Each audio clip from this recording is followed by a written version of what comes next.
Assalamualaikum warahmatullahi wabarakatuh.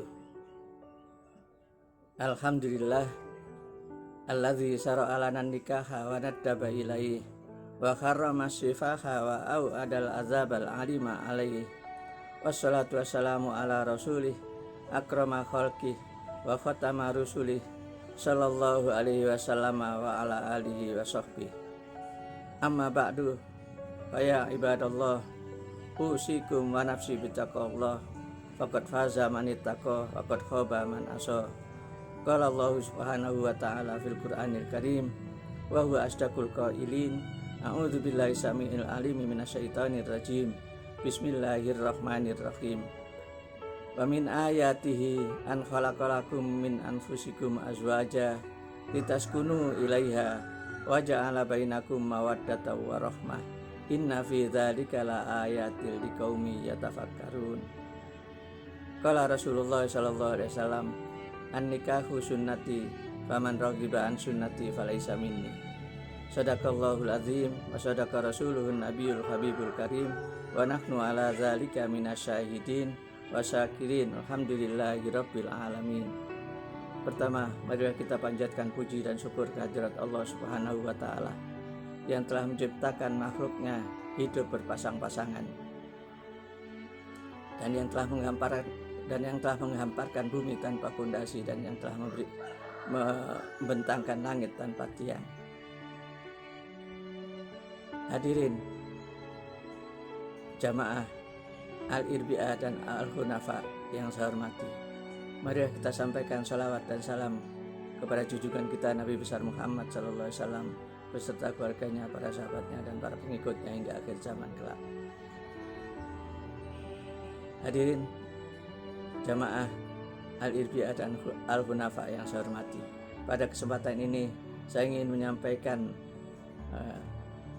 mau'izah hasanah yang berjudul tujuan pernikahan.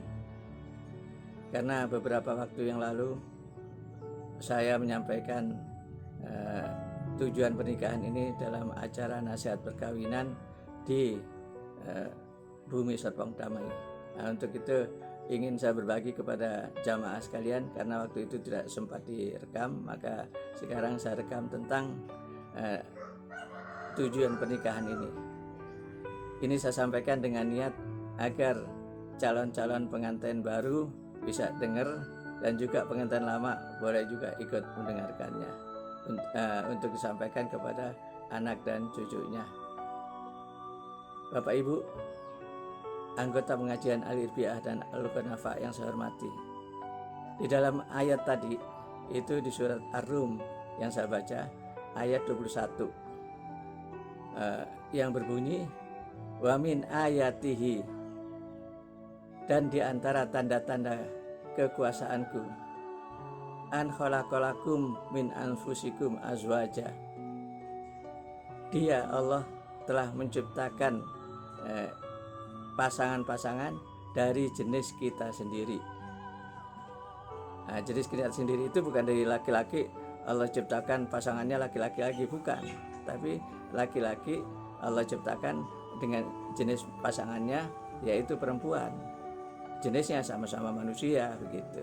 Adapun sukunya atau golongannya boleh saja. Orang Indonesia nikah sama orang Australia boleh, orang Indonesia nikah sama orang Arab boleh, atau sebaliknya, atau orang Jawa nikah sama orang Padang boleh, atau orang Aceh nikah sama orang Jawa boleh. Jadi maksudnya sesama manusia, sejenis itu bukan sejenis laki-laki dengan laki-laki atau perempuan dengan perempuan, tapi sejenis itu maksudnya sama-sama manusia. Supaya apa? Litaskunu ilaiha, supaya kalian sakinah, supaya kalian tentram bersama pasangan kalian gitu. Litaskunu ilaiha wa ja'ala bainakum mawaddatan wa rahmah, dan Allah menganugerahkan kepada kita mawaddah, rasa cinta yang berkaitan dengan biologis, dan rahmah, rasa cinta yang berkaitan dengan kasih sayang. mawaddah warahmah, inna fi dzalika la ayatil liqaumin yatafakkarun. Itulah demikian itulah merupakan tanda-tanda kekuasaan Allah, kebesaran Allah bagi orang yang berpikir.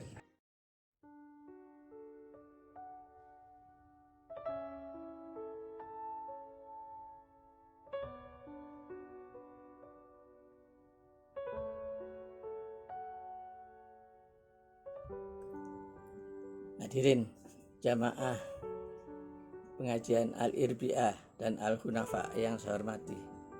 Jadi tujuan pernikahan atau tujuan pernikahan itu Allah sebutkan atau Allah beritakan kepada kita, yaitu yang tercantum di dalam surat Ar-Rum surat 30 ayatnya 21. Tadi udah kita terjemahkan. Jadi apa tujuannya itu?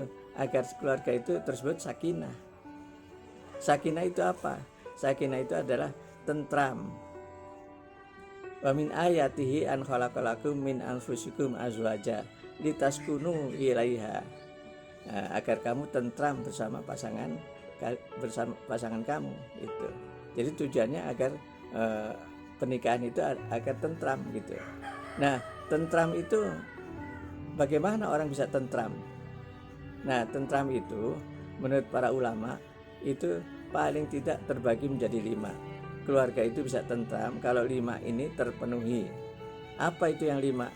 Yang pertama, tujuan pernikahan itu kalau kebutuhan biologisnya terpenuhi. Jadi yang pertama kebutuhan biologis. Apa itu kebutuhan biologis? Ya, hubungan suami istri. Nah, kalau suaminya sehat, istrinya sehat, insya Allah kebutuhan biologis ini terpenuhi. Tapi kalau suaminya misalnya impoten atau istrinya frigid misalnya gitu, nah itu kebutuhan biologisnya tidak terpenuhi. Jadi itu tujuan pernikahan. Yang pertama, kalau kebutuhan biologisnya tidak terpenuhi, maka kemungkinan besar pernikahan itu tidak akan berlangsung lama. Oleh karena itu perlu masing-masing pasangan sebelum menikah dia perlu tanya-tanya gimana kesehatannya, apa riwayat penyakitnya, atau apa keadaan fisik dari masing-masing pasangan itu, supaya jangan kecewa pada saat menikah. Tapi tidak diizinkan untuk saling berpegangan, untuk saling berpelukan atau apa, itu tidak diizinkan oleh agama. Hanya sekedar wawancara, tanya-tanya begitu untuk mengetahui keadaan fisik dari calon pasangan tersebut gitu. Jadi perlu kita tahu supaya nanti pada saat nikah kita tidak kecewa dengan keadaan pasangan kita gitu. Itu makanya di dalam Islam dianjurkan untuk ta'aruf sebelum pernikahan gitu. Untuk apa ta'aruf itu? Untuk saling kenal mengenal gitu ya. Saling kenal bagaimana keadaannya, bagaimana sifatnya, bagaimana kesehariannya. Itu namanya ta'aruf. Dan itu tidak diizinkan untuk berlama-lama. Kalau sekarang sampai pacaran kelilingan ke sana kemari, itu tidak diizinkan. Karena apa? Kata Nabi, la yahluanna rajulun bi imra'atin fa inna salitsahuma syaitan gitu. Laki-laki dan perempuan kalau dia bukan mahramnya, maka itu dilarang untuk pergi kemana, kelilingan kemana, jalan kemana, itu dilarang oleh Nabi. Karena apa? Kalau laki-laki dan perempuan itu berduaan bukan mahramnya, apalagi mereka saling menyayangi, saling mengasihi, maka yang ketiga itu adalah setan. Mungkin sih waktu pertama kali dia tidak ada niatan untuk berbuat yang tidak baik, jadi mungkin perginya mau sekedar keluar makan bakso misalnya gitu.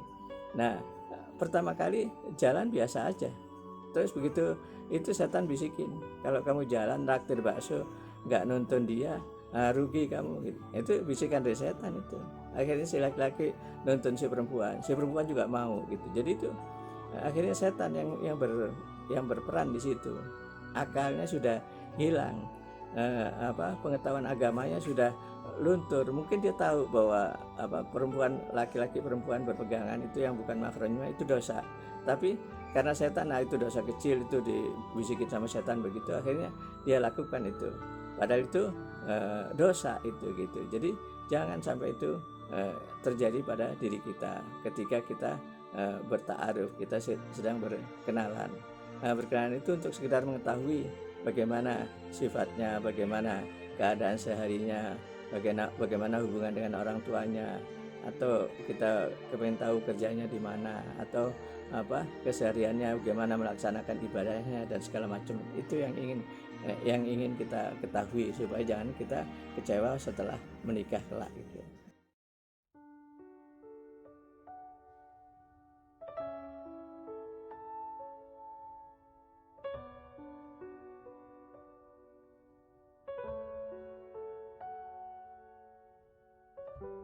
Jamaah pengajian Al-Irbiah dan Al-Khunafa yang saya hormati. Jadi tujuan pernikahan itu yang pertama adalah memenuhi kebutuhan biologis.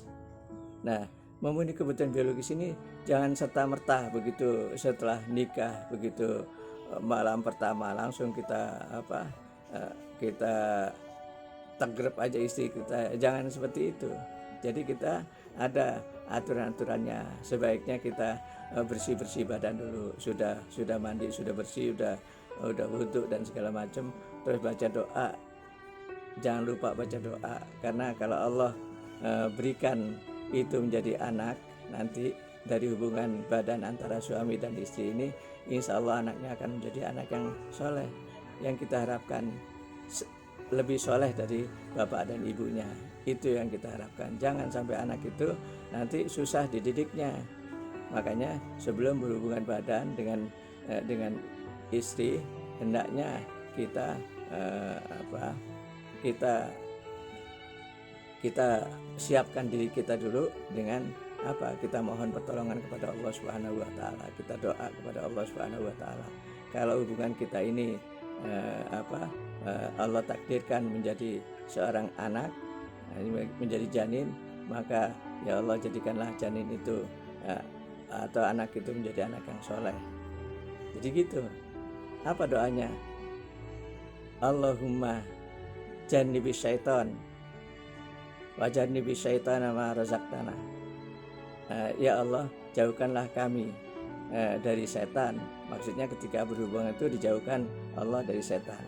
Kemudian jadi kalau engkau takdirkan ini menjadi bayi, maka jauhkanlah bayi itu dari godaan setan. Itu yang kita minta kepada Allah, agar nanti kita mendidik anak tersebut mudah gitu. Mudah, anak itu kita kasih tahu nurut. Kita bilang, nak waktunya sholat, dia sholat. Nak waktunya ini Ramadan, kita besok puasa, dia puasa. Jadi kita didiknya merasa ringan gitu.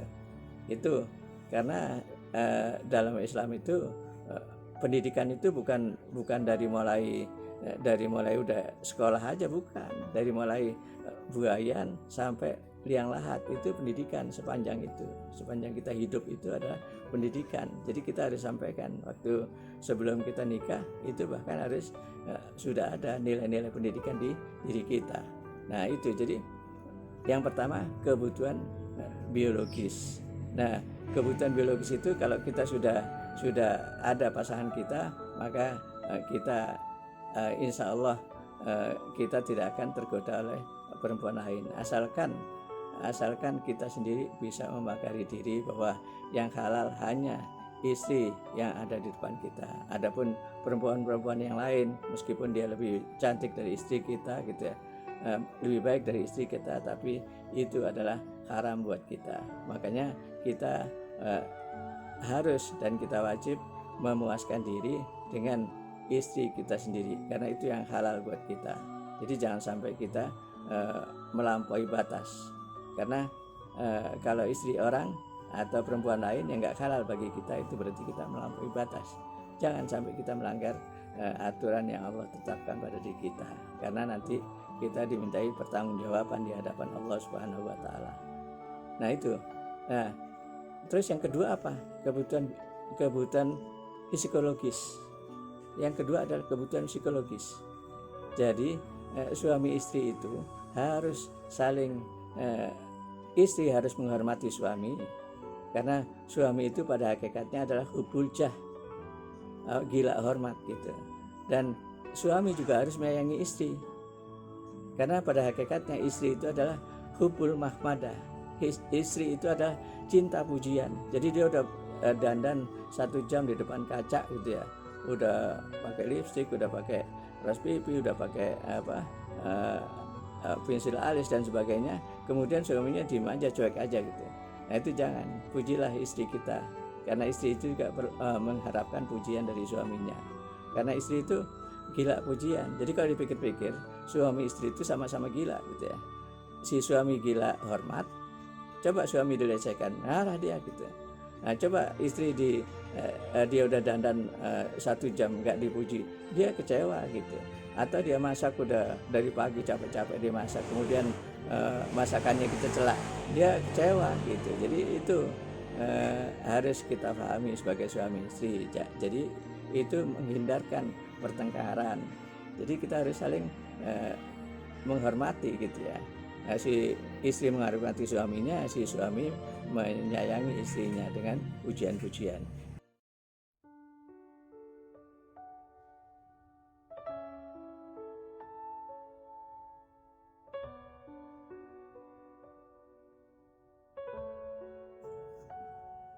Hadirin jamaah pengajian Al-Irbi'ah dan Al-Hunafa yang saya hormati. Jadi suami istri itu harus saling sayang menyayangi, karena kata Nabi apa? Ar-Rahimuna yarhamuhumur Rahman.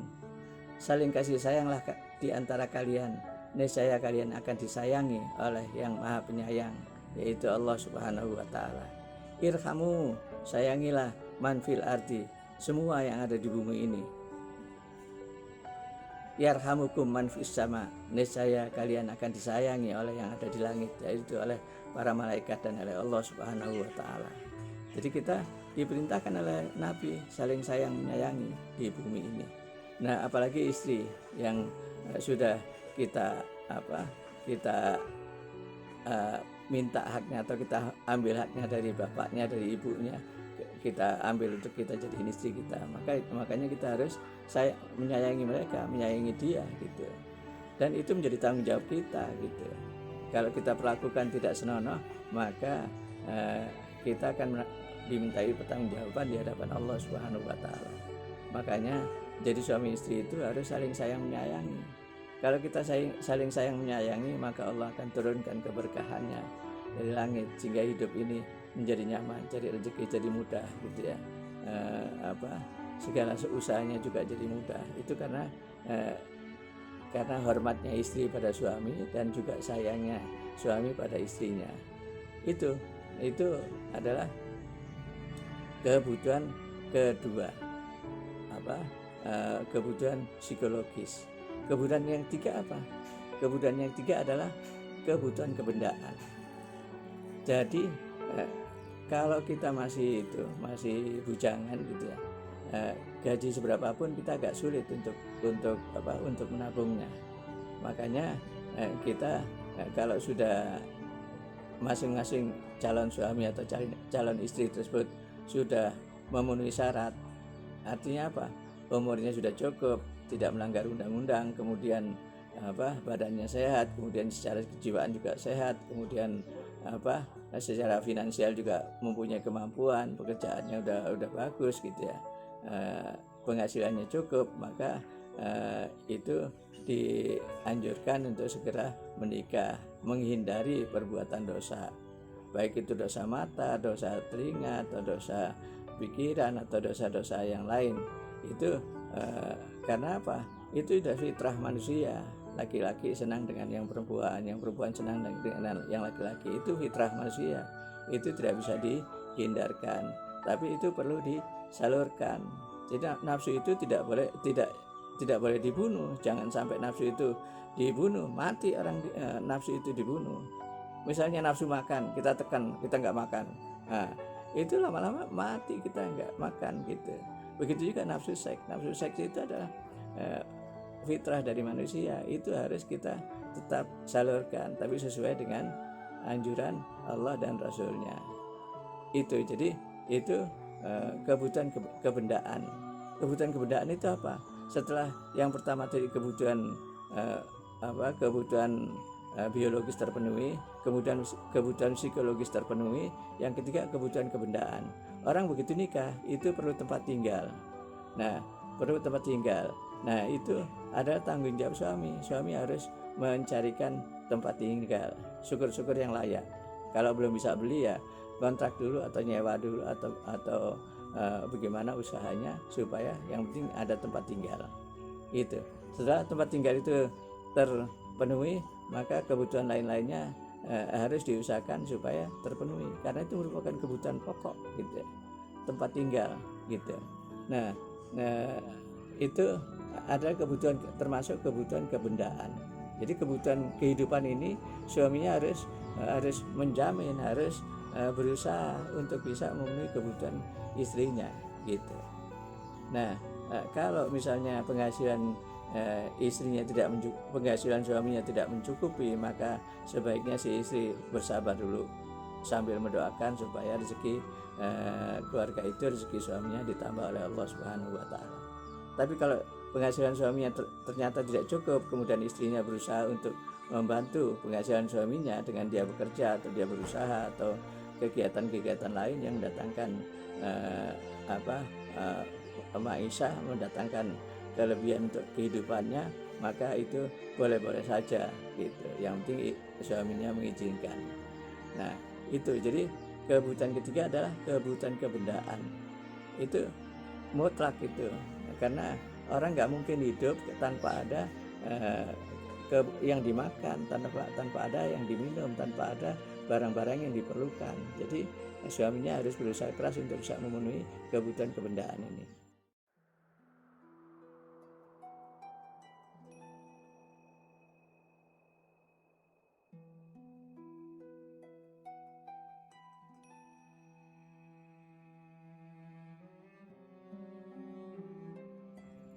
Hadirin jamaah pengajian Al-Idriah dan Al-Hunafa yang saya hormati.